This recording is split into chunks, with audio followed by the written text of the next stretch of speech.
Artilleriako kantinera Aroa Flores León.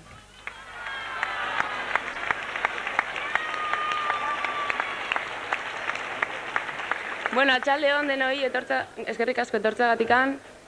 Eta, bueno, egun hauetan jende pilo batek zoriondu dit, eta eskertuta nago benetan, baina gaur ni alarde mistoan parte hartzen duten emakume eta gizon guztiak zoriondu dena ditut.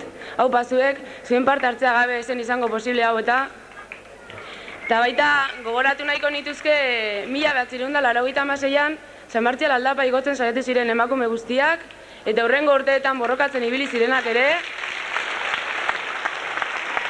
Hau pasuek, zuen parte...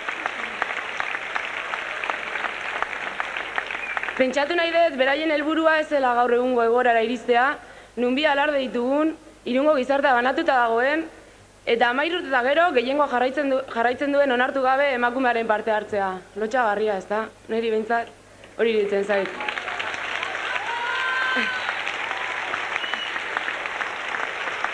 Eta, bueno, ere, gogoratu nahiko nuke, gure artean jende asko falta dela, oso urruti dagoen jende asko, eskubideak zapalduta bizidan jende asko dagoela, eta euskal presoak eta refutsiatuak etxean nahi ditugula.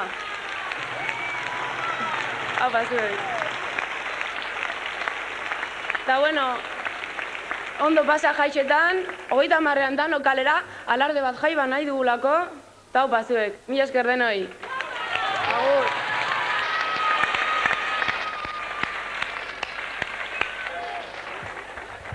Apa.